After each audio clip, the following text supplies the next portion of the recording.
أعوذ بالله من الشيطان الرجيم بسم الله الرحمن الرحيم السلام عليكم ورحمة الله تعالى وبركاته الحمد لله رب العالمين والصلاة والسلام على أشرف الأنبياء والمرسلين وعلى آله وصحبه أجمعين قال رب اشرح لي صدري ويسر لي أمري واحلل عقدة من لساني يفقه قولي سبحانك لا علم لنا إلا ما علمتنا إنك أنت العليم الحكيم ربنا افتح بيننا وبين قومنا بالحق وأنت خير الفاتحين اللهم صل وسلم على سيدنا محمد وعلى آل سيدنا محمد كما صليت على آل إبراهيم إنك حميد مجيد وبارك على سيدنا محمد وعلى آل سيدنا محمد كما باركت على آل إبراهيم إنك حميد مجيد لا حول ولا قوة إلا بالله العلي العظيم Muslimin muslimat yang dirahmati Allah Subhanahu wa taala, alhamdulillah. Pertama, kita merafakkan lafaz tahmid di atas segala limpah rahmah dan juga nikmat yang Allah kurniakan kepada kita, yang mana mudah-mudahan dengan nikmat dan juga apa yang dikurniakan oleh Allah Subhanahu wa taala kepada kita mudah-mudahan menjadi penyebab, menjadi punca untuk kita terus dapat berusaha dan berikhtiar mencari rahmat dan keredaan daripada Allah Subhanahu wa taala dengan cara melaksanakan apa yang diperintahkan dan meninggalkan apa yang dilarang oleh Allah Subhanahu wa taala, dengan harapan agar mudah-mudahan di sebalik amalan ataupun kebaikan-kebaikan yang kita lakukan, ada di antara kebaikan tadi akan dikira sebagai satu amal yang soleh yang kita harap menjadi penyebab untuk kita mendapat apa sahaja perkara yang dijanjikan ataupun yang akan dikurniakan oleh Allah Subhanahu wa taala kepada kita, terutama dalam kehidupan di akhirat kelak insya-Allah. Jadi pada malam ni kita sambung kembali membincangkan sebahagian lagi daripada peringatan-peringatan ataupun mau'izah, nasihat-nasihat yang diberikan oleh pengarang kitab yang kita gunakan sebagai rujukan yang dinamakan sebagai Al-Mawa'izul Badi'ah. Kita masih lagi dalam membincangkan beberapa persoalan dalam pengajaran yang ke-26, dalam keadaan di mana pengajaran ini berpandukan kepada kitab yang kita gunakan dipetik ataupun diambil daripada firman-firman Allah Subhanahu wa taala dalam Al-Quran. Maka di antara peringatan-peringatan, di antara apa yang diberikan sebagai satu nasihat kepada kita tentang supaya mudah-mudahan kita terpelihara daripada apa yang disebut sebagai dilalaikan oleh sesuatu yang disebut sebagai keduniaan ataupun dunia. Dalam apa yang telah pun kita bincang hari itu, dan barang siapa mengenal ia akan dunia maka menolak ia akan dia, nescaya sejahteralah ia dan berbahagialah ia. Maka ini di antara pengajaran yang masih kita bincang di dalam apa yang disebut sebagai peringatan agar mudah-mudahan kita dapat mengawasi, agar mudah-mudahan kita dapat memelihara diri kita daripada tersesat, daripada terperangkap dengan apa yang disebut sebagai persoalan dunia. Dan kita telah bincang dalam perkara yang sama tentang persoalan yang berkaitan dengan apa yang sebenarnya dimaksudkan dengan dunia itu berdasarkan kepada sebuah penulisan yang menerangkan kepada kita tentang persoalan yang tersebut. Maka kita sambung pada malam ini tentang persoalan yang berkaitan dengan mengikut keinginan naluri berpandukan syarak. Jadi di antara persoalan yang boleh kita faham daripada perkara ini, ketika mana di antara penyebab, ketika mana di antara punca kita terleka dan terlalai dalam perkara yang disebut sebagai dunia tadi adalah kerana kita memenuhi keinginan, kita memenuhi kehendak dan juga apa yang disebut sebagai syahwah yang dikurniakan oleh Allah Subhanahu wa taala tanpa batasan-batasan ataupun tanpa had-had yang sepatutnya. Maka ini di antara punca yang menyebabkan kita kadang-kadang terleka, terlalai, ketika mana kita sedia maklum apa sahaja sebenarnya yang dikurniakan oleh Allah Subhanahu wa taala tujuannya untuk kita mendapat kebaikan, tujuannya untuk kita pergunakan untuk mendekatkan diri kita kepada Allah Subhanahu wa taala. Tetapi kadang-kadang kalau sekiranya kita tersilap langkah, kalau sekiranya kita tak sentiasa mengawasi perkara ini, ada kemungkinan kebaikan yang sepatutnya kita dapat akan bertukar menjadi sesuatu yang memudaratkan.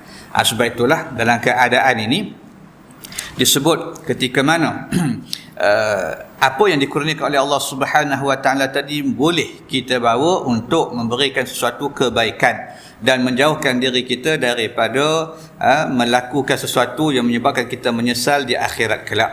Maka di bawah tajuk yang kita sebutkan tadi, iaitu mengikut keinginan naluri berpandukan syarak, ditulis dalam maqalah ini seseorang itu boleh mengqasadkan dalam dirinya untuk melaksanakan kehendak ataupun keinginan yang diharuskan oleh Allah Subhanahu Wa Taala di dunia ini.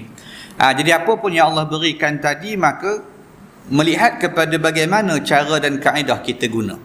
Kalau kita guna ke arah kebaikan, maka mudah-mudahan menatijahkan kebaikan, dan sebaliknya kalau kita guna untuk mencari keburukan, maka itulah yang akan kita dapat. Kenapa? Kerana kita memang ada naluri ataupun keinginan yang Allah hiaskan dalam diri kita, seperti keinginan kepada harta dan seumpamanya, ataupun lebih mudah kita sebut dalam persoalan apa yang dinyatakan sebagai nafsu itu sendiri. Keinginan yang Allah beri pada kita, keinginan yang Allah letakkan dalam jiwa, dalam diri kita. Jadi syahwat ataupun keinginan-keinginan ini ada yang diharuskan. Maka keinginan-keinginan ini apabila mengikuti jalan yang dibenarkan syarak, maka ianya diharuskan dan ianya dibolehkan. Maka ketika mana kita melaksanakan perkara tadi, maka seboleh-bolehnya perkara tersebut kita arahkan untuk mengikut jalan yang dibenarkan oleh Allah Subhanahu Wa Taala. Kenapa? Kerana itulah kaedah ataupun cara untuk kita mendapat kebaikan. Kerana setiap apa yang kita niatkan, setiap apa yang kita qasadkan, setiap apa yang kita maksudkan dalam diri kita ketika mana kita melakukan sesuatu perkara, maka mudah-mudahan ianya akan dinilai oleh Allah Subhanahu Wa Taala, sebagaimana yang kita biasa dengar hadis yang dibacakan yang berbunyi innamal a'malu binniyat. Sesungguhnya amalan-amalan tadi kita lakukan berpandu kepada maksud ataupun tujuan kita melakukan atau melaksanakan perkara yang tersebut. Kalau sekiranya amalan tadi kita buat semata-mata mencari rahmat dan keredaan daripada Allah, maka mudah-mudahan amalan tadi akan dipermudahkan dan kita mendapat kebaikannya. Sebaliknya, kalau apa yang kita lakukan tadi bertujuan untuk mencari selain daripada rahmat dan juga keredaan Allah, maka itu jugalah yang akan kita dapati ataupun yang akan terhasil daripada usaha dan juga amalan-amalan yang kita lakukan. Maka itu yang disebut dalam masalah yang berkaitan dengan mengikut keinginan tadi. Ketika mana ini di antara punca yang menyebabkan kita terlalai dan terleka daripada memenuhi tanggungjawab dan amanah yang diperintahkan oleh Allah Subhanahu Wa Taala untuk kita beribadah. Dalam kata tunduk melaksanakan perintah Allah. Kenapa kadang-kadang kita tak mampu nak tunduk perintah Allah? Kerana di sana ada tuntutan, tarikan, keinginan yang terhasil dalam diri kita. Lalu tarikan ni kadang-kadang lebih kuat, yang menyebabkan kita melakukan perkara yang dilarang oleh Allah Subhanahu Wa Taala dan meninggalkan perkara-perkara yang Allah suruh, yang Allah mana kata wajibkan ke atas diri kita. Maka orang yang mengikuti keinginan syahwah yang diharuskan, maka apabila dia berniat untuk bertakwa kepada Allah Subhanahu Wa Taala, iaitu untuk mentaati Allah Subhanahu Wa Taala dan memenuhi keinginan nafsu itu dalam rangka beribadah kepadanya atau taat kepadanya, maka dia akan diberikan pahala oleh Allah Subhanahu Wa Taala. Maknanya apabila kita menuruti keinginan hawa nafsu dalam rangka ibadah dan taat kepada Allah Subhanahu Wa Taala, maka kita akan beroleh pahala. Maka itu yang disebut sebagai persoalan yang Nabi sebut pada kita tadi, dalam keadaan di mana maksud ataupun tujuan kita melakukan sesuatu amalan. Jadi kalau amalan tadi, tujuan tadi kita laksanakan kerana nak mencari pahala, kerana nak mencari sesuatu yang dijanjikan oleh Allah Subhanahu wa taala daripada kebaikan-kebaikan yang banyak, kerana mentaati ataupun dalam kerangka beribadah kepada Allah Subhanahu wa taala, maka apa yang kita buat tadi mudah-mudahan ada ganjarannya di sisi Allah Subhanahu wa taala. Maka yang sinilah yang mana kata diperingatkan kepada kita oleh para ulama, supaya mudah-mudahan kita sentiasa meletakkan maknanya tujuan, meletakkan maksud amalan kita agar ianya terdorong dalam mana kata satu arah sahaja, iaitu untuk kita mencari rahmat dan keredaan daripada Allah Subhanahu wa taala dan tidak lain daripada perkara yang tadi. Dan telah pun kita bincang di dalam persoalan yang berkaitan dengan perkara ini, tentang bagaimana para ulama membahagikan tingkatan-tingkatan nafsu tadi kepada beberapa tahap, kepada beberapa perkara, kepada beberapa jenis yang ada di antaranya yang memberikan kemudaratan kepada tuan punya nafsu tadi, dan ada yang memberikan kebaikan dan sebagainya. Nak cerita supaya apa? Supaya kita sentiasa memerhatikan, supaya kita sentiasa mengambil mana kata kira di dalam apa yang kita laksanakan ini. Mudah-mudahan kita sentiasa berada di jalan yang sentiasa kita minta daripada Allah setiap kali kita menunaikan sembahyang, iaitu jalan yang memberikan keuntungan dan juga memberikan sesuatu manfaat kepada kehidupan kita sama ada di dunia dan juga di akhirat. Kerana apa yang disebut oleh para ulama, apa juga yang kita mana kata gunakan daripada nikmat tadi, selagi mana dianya betul dan dipergunakan dengan cara yang betul, maka hal itu tidaklah dicela ataupun tidaklah memberikan sesuatu yang merugikan kepada diri kita. Cuma nak menggunakan perkara tadi dalam keadaan yang betul, ataupun nak mempergunakan segala nikmat dengan cara yang betul tadi, berpandukan kepada apa yang kita sebut sebagai keimanan kita kepada Allah Subhanahu wa taala. Cumanya iman yang Allah kurniakan kepada kita ni, dia tak sama di antara seorang dengan yang lain.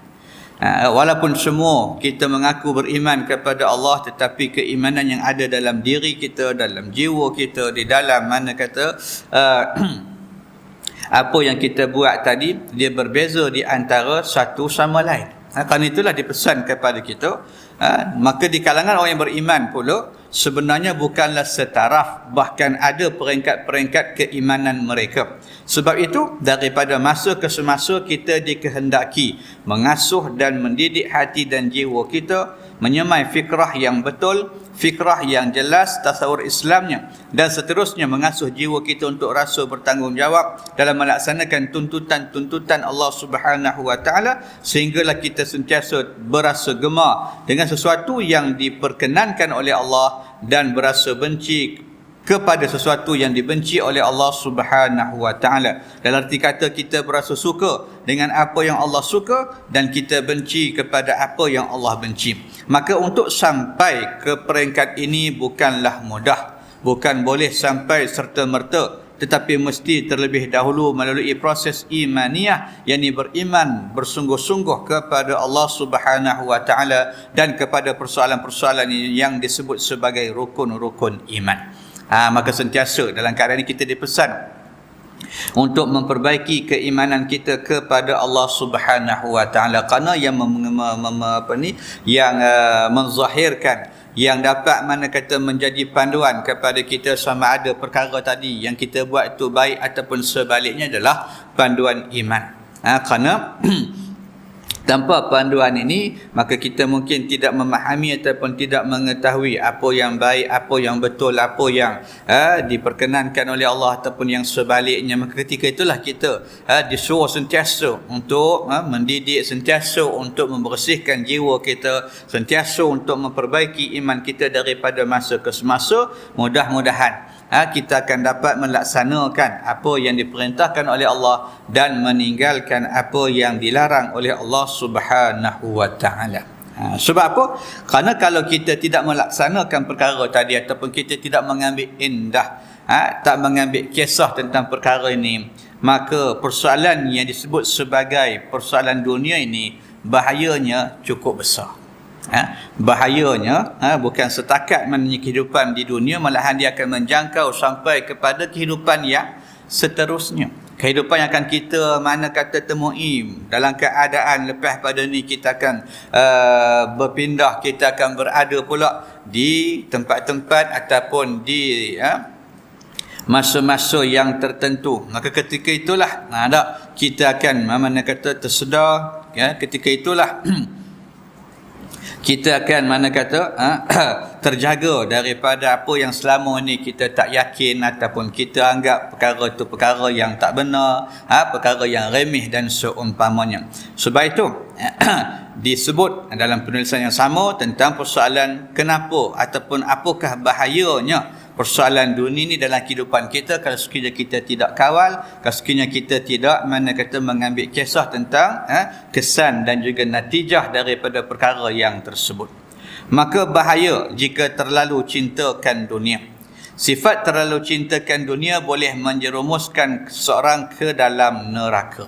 Maka itu di antara natijah ataupun di antara kesan dia. Kerana ketika mana kita tidak melaksanakan apa yang diperintahkan oleh Allah Subhanahu Wa Taala, ketika mana ada peluang, ada masa, ada kesempatan, ada waktu, ada umur dan sebagainya, maka apa yang akan kita buat ialah perkara yang bertentangan dengan apa yang diarahkan oleh Allah Subhanahu Wa Taala. Maka ketika mana janji Allah Subhanahu Wa Taala untuk memberikan kebaikan kepada hamba yang taat, maka di sana juga ada janji Allah Subhanahu Wa Taala untuk memberikan azab dan siksaan, mengenakan azab dan siksaan kepada mereka yang tidak taat kepada Allah Subhanahu Wa Taala. Maka bila dunia tadi melalaikan kita daripada mengingati Allah Subhanahu Wa Taala, maka itu di antara perkara, di antara persoalan yang boleh menjerumuskan seseorang ke dalam neraka.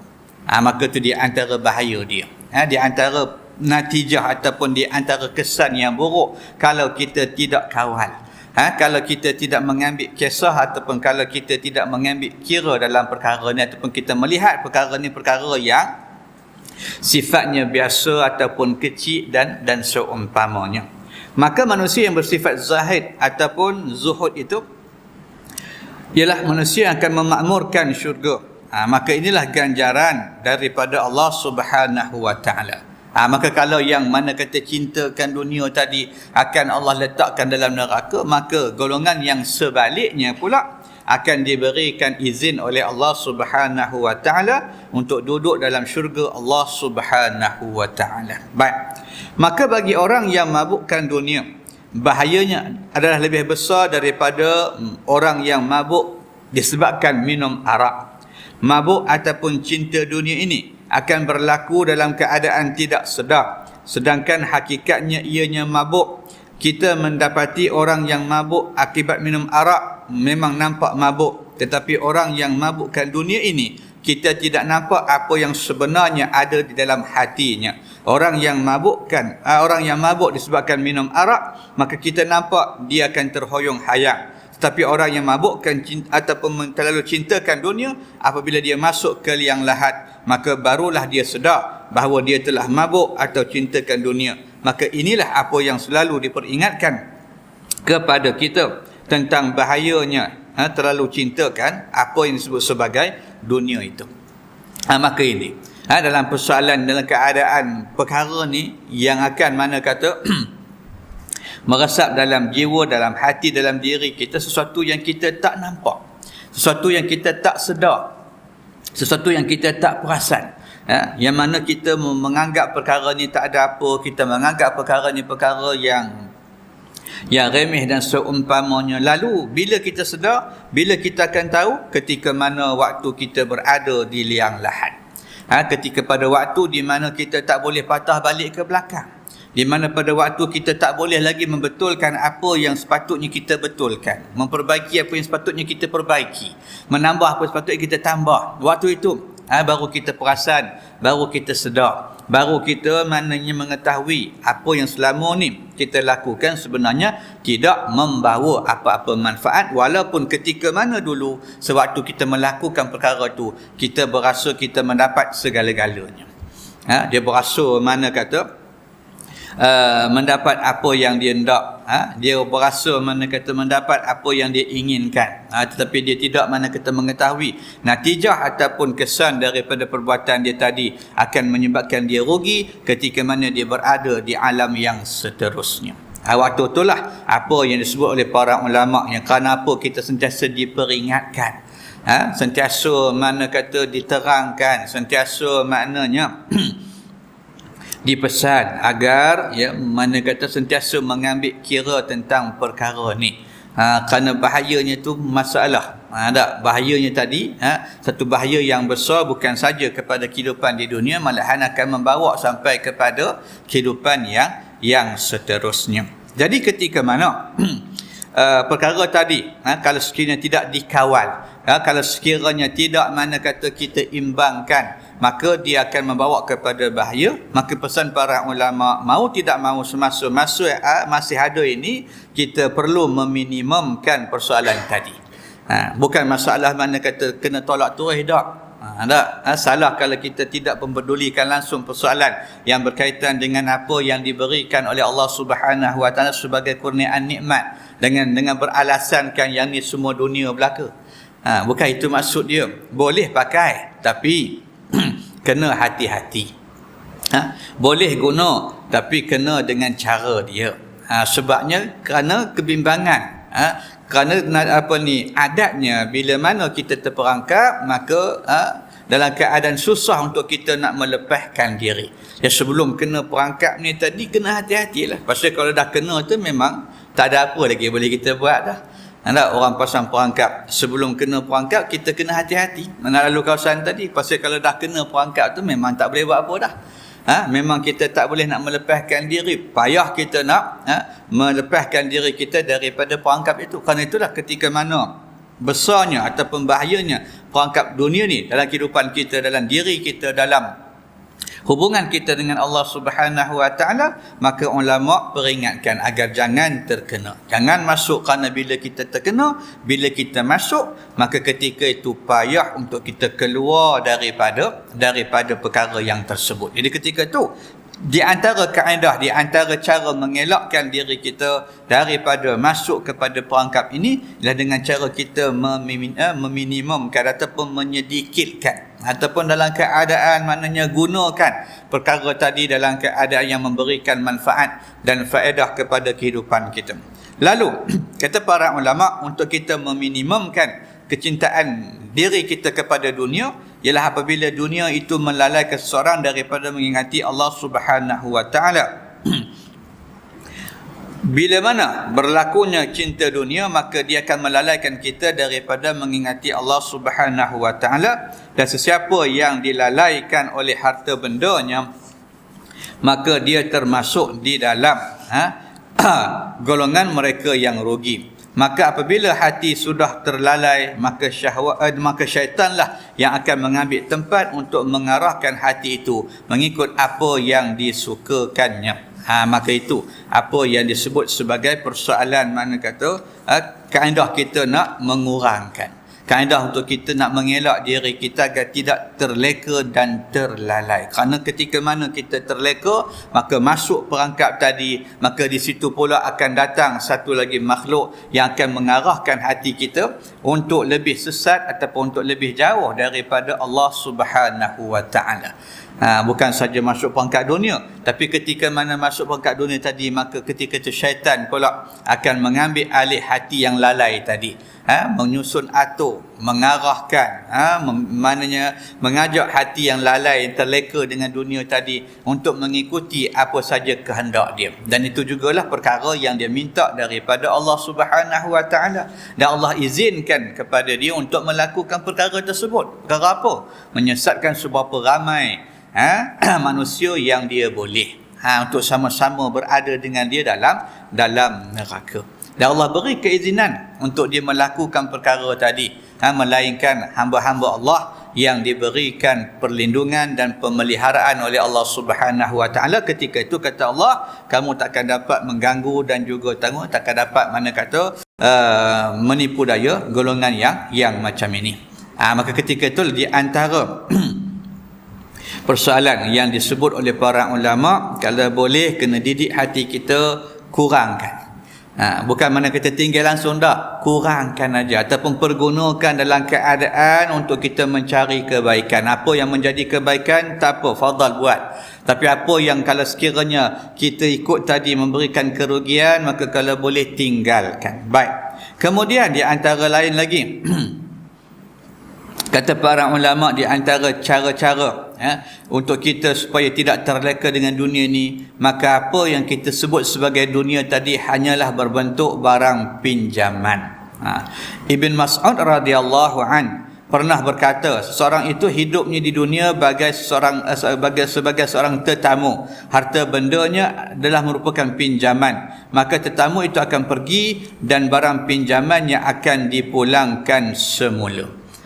Jadi dalam keadaan maknanya untuk kita mengimbangi kehendak tadi, mengimbangi maknanya keinginan yang ada dalam jiwa tadi agar kita tidak terleka, tidak terlalai, kita kena ingat apa juga nikmat yang Allah beri pada kita ni sifatnya satu perkara yang berbentuk pinjaman. Jadi adat pinjam tadi ketika sampai masa kita kena pulang balik. Sama ada kita tak suka ke, kita kena pulang. Sama ada kita suka, kita kena pulang. Sama ada kita dalam keadaan tengah guna pun kita kena pulang, kalau kita tak guna lagi pun kita kena pulang. Kenapa? Kerana itulah peraturan dia. Dah barang yang daripada kita tu bukan barang milik kita, barang yang kita pinjam. Maka semua perkara yang ada dalam hidup ini, kata Ibn Mas'ud tadi, dalam keadaan berbentuk pinjaman. Jadi ketika mana kita mengetahui bahawasanya nikmat yang Allah kurniakan kepada kita sebenarnya adalah pinjaman, dan kita nanti akan dikehendaki memulangkan kesemua tadi kepada Allah Subhanahu wa taala, maka mudah-mudahan dalam keadaan kita pergunakan apa yang kita pinjam tadi dengan cara yang sebaik-baiknya, supaya dalam keadaan kalaupun nanti maknanya orang yang tuan punya harta tadi, tuan punya nikmat tadi, minta balik sekurang-kurangnya nikmat tadi, kita dah ada dah sesuatu yang boleh kita ambil manfaat. Kesihatan yang Allah beri pada kita ni bukan dalam keadaan bentuk yang berpanjangan. Ada kala nanti kita sakit, ada kala nanti kita dalam keadaan tidak sihat, walaupun sebenarnya sakit dengan tak sihat ni perkara yang paling kita tak suka, tapi bila Allah kehendaki, dia tak kira kita suka ke tidak.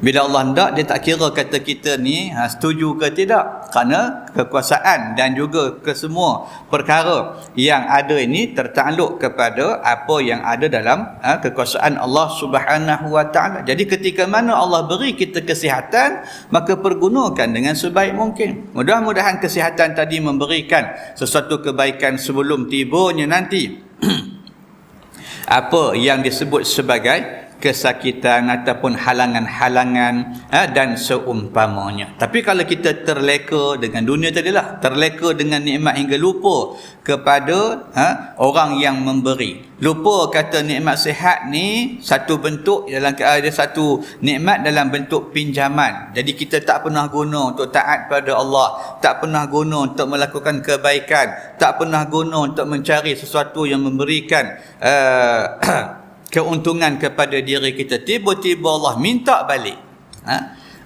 perkara yang kita sebut sebagai sihat tadi, maka ketika itu baru kita terasa ruginya.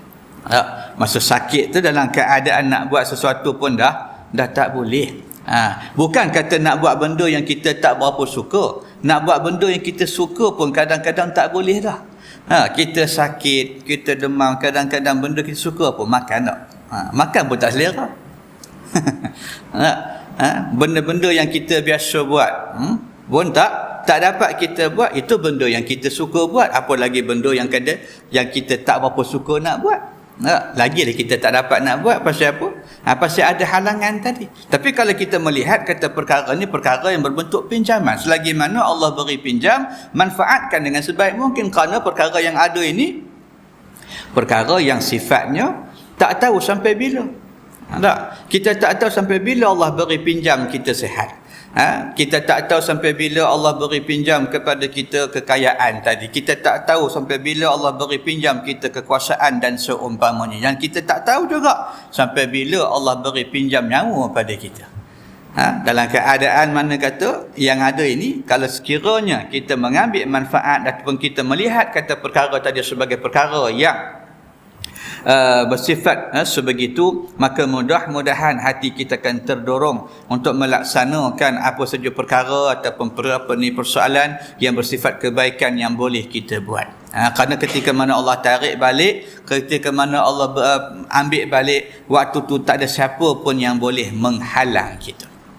Hatta kalau kita ajak mana kata orang yang mempunyai kepakaran sekalipun, takkan dapat menyelamatkan kita daripada apa yang ditentukan oleh Allah Subhanahu Wa Taala. Takdir kata kita sakit, dan sakit tadi membawa kepada kematian, maka tidak akan ada mana kata seorang doktor walau pakar mana pun akan dapat menyelamatkan kita daripada perkara yang tersebut. Walaupun kita panggil segala pakar, panggil segala orang yang kita rasa boleh nak beri kita selamat, tapi bila mana kata perkara tadi ditentukan oleh Allah, maka tidak ada cara, tidak ada kaedah, tidak ada jalan melainkan kita kena serah balik. Jadi sebelum kita serah balik apa yang diberikan oleh Allah Subhanahu Wa Taala ini, maka pergunakanlah kata para ulama, sentiasa kena ingat apa yang ada ini merupakan perkara yang bersifat pinjaman. Jadi ketika tu selagi mana kita pinjam, manfaatkan. Tak macam kita pinjam buku lah, selagi mana dibenarkan kita pinjam buku, manfaat bacalah bagi habis. Tak, pasal bila kita kena pulang balik, tak boleh kita nak baca lagi dah. Waktu nak pulang buku tadi dah ditentukan. Begitulah handat dia. Begitulah mana kata tamsil ataupun contoh dia. Jadi selagi mana barang tadi Allah bagi pinjam, kita pergunakan. Mudah-mudahan ketika mana perkara tersebut diambil balik oleh Allah, maka sekurang-kurangnya kita dah pergunakan dengan sebaik mungkin. Tak adalah rasa ralat sangat. Hari tu bila bagi mana kata tak nak guna. Tak, bila dah ditarik balik barulah berasa kata itu, berasa ini, berasa begitu, berasalah keluar daripada mana kata perkataan mulut kita kalau dulu buat begitu. Tak, jadi kalau dulu dah tak kira dah. Pasal dulu masa bagi kita tak pernah fikir. Dah habis mana kata benda tu ditarik balik oleh Allah Subhanahu Wa Taala. Kalau kita mana kata letakkan kalimah kalau ke seandainya ke apa sekiranya pun dah tak ada manfaat apa-apa dah. Kerana itu dipesan oleh para ulama, sentiasa kena ingat dalam keadaan mananya urusan nikmat ini merupakan barang yang disebut sebagai bentuk pinjaman. Jadi pergunakan dengan sebaik mungkin. Baik. Kemudian disebutkan juga dalam keadaan bagaimana untuk kita meminimalkan, untuk kita mengurangkan, untuk kita mengawal keinginan dan juga mengawal maknanya tuntutan keinginan dalam diri tadi. Yang kita kena ingat bahawasanya perkara yang disebut sebagai terlalu mencintai dunia akan membawa kepada perkara yang buruk. Baik. Jadi cinta dunia kata para ulama adalah pendorong kepada segala kesalahan dan perosak diri, dan dia juga boleh merosakkan kehidupan orang yang beriman kepada Allah Subhanahu Wa Taala. Kerana cinta kepada dunia akan membawa seseorang kepada mengagung dan membesarkan dunia itu, sedangkan pada nilai Allah Subhanahu Wa Taala dunia ini sangat rendah nilainya. Adalah menjadi satu dosa besar jika kita mengagungkan sesuatu yang dipandang rendah oleh Allah Subhanahu Wa Taala. Di mana kata para ulama, Allah Subhanahu Wa Taala melaknat dunia kecuali digunakan dengan cara yang diredainya. Sesiapa yang cinta kepada sesuatu yang dilaknat oleh Allah Subhanahu Wa Taala, maka dia akan mendedahkan dirinya kepada fitnah ataupun keburukan, dan dia juga mendedahkan dirinya pada celaan Allah Subhanahu Wa Taala serta apa yang disebut sebagai kemurkaannya. Maka tu yang diperingatkan juga oleh Allah Subhanahu Wa Taala kepada kita tentang keburukan dalam keadaan kalau kita tak kawal perkara ni. Keburukan dan juga kerugian yang akan kita dapati jika sekiranya kita tidak mengawal segala perkara yang menyebabkan kita terlalai dalam apa yang disebut sebagai persoalan dunia tadi. Kerana ini di antara perkara yang mendorong kita melakukan dosa dan maksiat. Sebab apa orang melakukan perkara-perkara yang dilarang oleh Allah Subhanahu Wa Taala? Kenapa kita melakukan dosa-dosa dan maksiat? Kerana terdorong dengan keindahan dunia tadi. Sedangkan kita tahu perkara tadi perkara yang tak elok, perkara tadi perkara yang buruk, tetapi ketika mana desakan, ketika mana kata ajakan yang menarik hati kita, yang menarik jiwa kita tadi, yang menggambarkan seolah-olah perbuatan itu perbuatan yang elok, maka ketika itu kita melakukan perkara-perkara yang dilarang oleh Allah Subhanahu Wa Taala, hingga kita nampak apa yang disukai oleh dunia tadi lebih besar daripada apa yang diperintahkan oleh Allah Subhanahu Wa Taala. Ada orang yang dalam keadaan mana kata membiarkan diri dia tadi dalam keadaan ditarik oleh dunia tadi, yang cintakan kemewahan, cintakan mana kata harta benda, ada kemungkinan dalam keadaan dia memenuhi kehendak diri dia tadi, dia akan menolak apa yang telah pun ditetapkan oleh Allah Subhanahu Wa Taala dalam persoalan mencari kemewahan dan juga mencari harta benda selagi mana kita hidup di atas muka bumi Allah Subhanahu Wa Taala ini. Maka ketika mana dia mencari kemewahan tadi, mungkin dia tidak mengambil kira lagi dah apa yang dilarang dan apa yang disuruh oleh Allah Subhanahu Wa Taala. Kenapa? Kerana hatinya dia hanya tertarik untuk mendapat kemewahan tadi, untuk mendapat maknanya kebaikan ataupun harta yang banyak. Maka dia tak kira dari mana, macam mana, kaedah mana, cara mana dia dapat perkara tu. Dia tak akan pertimbangkan persoalan halal ataupun haram, persoalan dosa ataupun persoalan pahala, persoalan diredai ataupun dimurkai. Yang penting pada dia, bila dia terikat dengan keduniaan tadi, dapat banyak. Itu wajah. Lain dia tak kisah. Kok mana nak marilah. Yang pentingnya boleh datang. Yang penting boleh dapat. Ini bahaya tadi. Dalam keadaan dia bukan memberikan satu kebaikan, tetapi lebih kepada merosakkan diri kita, menjerumuskan kita dalam kecelaan dan kemurkaan Allah Subhanahu Wa Taala. Kenapa? Kerana kata para ulama, dunia ini sesuatu yang dilaknat, dan dilaknat juga apa yang ada di dalamnya kecuali zikrullah dan apa yang membawa kepada mengingati Allah Subhanahu Wa Taala. Maka itu. Jadi kalau terlalu banyak kita cintakan dunia ni hingga kita melihat itulah yang paling besar, yang mananya menjadi keutamaan dan juga matlamat kita, maka dia akan menyebabkan kita rugi. Kenapa? Kerana sebenarnya dunia dan juga perkara ini diberikan oleh Allah Subhanahu Wa Taala sebagai wasilah, sebagai alat. Nikmat ni Allah beri sebagai alat untuk kita mendapat kebaikan. Yang kita sebut tadi lah, nikmat sihat, nikmat itu, nikmat ini. Allah beri untuk apa? Untuk kita mendapat keredaan Allah Subhanahu Wa Taala. Tetapi jika sekiranya kita melakukan perkara yang sebaliknya, maka ketika itulah kita berhadapan dengan kerugian. Jadi sedikit lagi, manusia yang cintakan dunia akan menjadikan dunia sebagai matlamat, dan dia bertawassul dalam kerja-kerjanya untuk mencapai matlamat dunia. Tadilah dia akan guna kerah segala tenaga, kerah segala fikiran dia, kerah apa yang dia ada untuk dia dapat mana kata dunia tadi. Kenapa? Kerana itu matlamat hidup dia. Maka dia akan menggunakan amalan-amalan untuk mencapai dunia, sedangkan sepatutnya dia menjadikan amal-amal itu sebagai wasilah ataupun alat untuk mendapat keredaan Allah Subhanahu Wa Taala dan mencapai kebahagiaan di akhirat kelak. Sepatutnya Allah beri tadi untuk itu.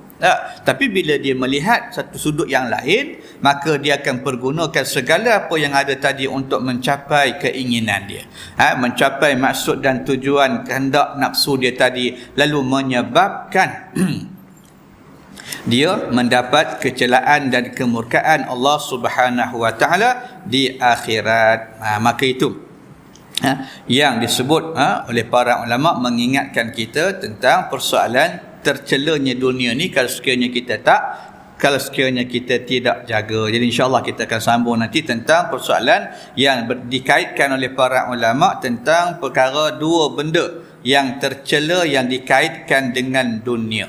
Ada dua perkara yang kalau kita buat ni, maka natijah daripada perbuatan kita menghasilkan kecelaan dan kehinaan.